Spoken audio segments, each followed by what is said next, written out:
તું સમજશો હું એ પોતાને? તને હું લાગે હું તારી વગર રહી ન શકું એમ? અને આ હું તું દર વખતે તારા પૈસાનો દાબ બતાવીશો મને? હું ગમે ત્યાં ગમે ત્યારે ગમે એટલા રૂપિયા વાપરી શકું, એ મારી મરજીની વાત છે, બરોબર છે? એટલે હું રાતે ગમે ત્યારે રખડીને આવું, 1 વાગે આવું, 2 વાગે આવું, આખી રાત રખડું, 2 દી રખડું, એ મારી મરજીની વાત છે. તારે મને ફોન કરીને ટોકવાનો કોઈ હક નથી, સમજાણો?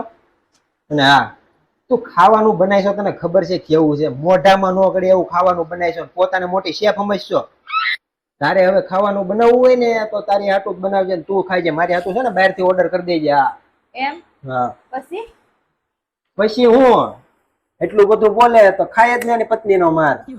આજે જ હોસ્પિટલ માંથી ડિસ્ચાર્જ થયો ને પાછો મને શું કે ખબર છે કે તું મારી જેવો થઈ જા, જો પછી દાબ બતાય તાર પત્નીને. એમ મેં તો દોસ્તી તોડી નાખી એની હારે રહેવાતા હશે. અલે આ એસી રિમોટ ક્યાં પડ્યું છે? કાલું મળતું નહીં. 50 વાર કીધું છે, પહેલા ખાનામાં રિમોટ પડ્યું હોય છે. ના ઉભા થવાના બાના ગોતો છો. અરે કશું નહીં મળતું. પેલા ખાનામાં કાલે મેં ઓધ્યું હતું. આ રહ્યું, દેખાતું નહીં? ઊભું થવાનું કષ્ટ લો.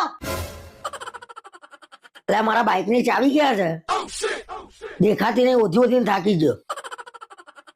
કપડા કાઢતી વખતે ખિસ્સામાંથી ચાવી કાઢો છો કોઈ દિવસ? કે હવે ચાવી ગોતો છો? અલે આ રહી ગઈ તો રહી ગઈ, એ વાત મૂક ને. બીજી બધી ચાવી ક્યાં છે એમ કે? કાલથી ચાવી પેન્ટમાં રહી જશે ને તો ચાવી હંગાતે કપડા ધોઈ નાખીશ. અરે મારો વ્હાઈટ લાઇનિંગ વાળો શર્ટ ક્યાં છે? નહીં મળતો. ઇસ્ત્રી વાળા કપડા જો એમ જ પડ્યો હશે, આંખો ફાડીને જો તો દેખાય ને. અરે તમારા કામમાં જ ભઠ્યો નહીં. કોઈ દાડો વસ્તુ ટાઈમે મળે જ નહીં. હાય હાય, આ માણસના મગજ તો ઓછું કામ કરતું તું, હવે તો આંખો ઓછી કામ કરે છે. કરવાનું મિત્રો, કોઈ દાડો વસ્તુ છે ને ટાઈમે મળતી નહીં મારા ઘેર. તમારે આવું છે કે નહીં કહેજો.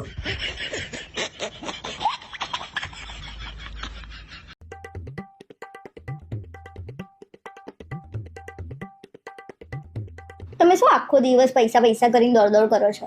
પૈસા તો કમાવા જ પડશે ને. પૈસા નહીં કમાવું તો આપણા ફેમિલી માટે હું કંઈ નહીં કરી શકું. એવું નહીં ગોડું, તમે અમારી ફેમિલી જ છો ને, તમારે અમારા જોડે નહીં રહેવાનું? હું ક્યાં દૂર રહું છું કે તમારા જોડે નહીં રહેતો? અને ચિંતા ના કરે, જીવન આને જ કહેવાય. તમે ખાલી ઘરે સુવા જ આવો છો, એવું જ થયું ને?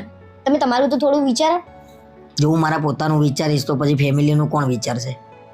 અને પુરુષ એને જ કહેવાય જે પોતાનું નહીં પોતાની ફેમિલીનું વિચારે. ના, પણ તમારો આ સમય પાછો આવવાનો છે. તમે તમારા મમ્મી પપ્પા માટે તો સમય કાઢો. અરે તું સમજી નહીં. તમે લોકો શાંતિથી મજાથી જે જિંદગી જીવો ને એના માટે તો હું દોડ દોડ કરું છું. પણ તમે આમ દોડ દોડ કર્યા વગર ઓછું કમાશો ને તોય અમે ખુશ રહી રહીશું. તમે ટેન્શન ના લો. અરે મેં નક્કી કર્યું છે જીવનમાં ભલે તકલીફ પડે, દોડ દોડ કરવું પડે, પણ જીવનમાં કંઈક કરીને જવાનું છે. તો હું તમને ક્યારની એ તો સમજાવું છું કે છેલ્લે તો બધા જવાના જ છે.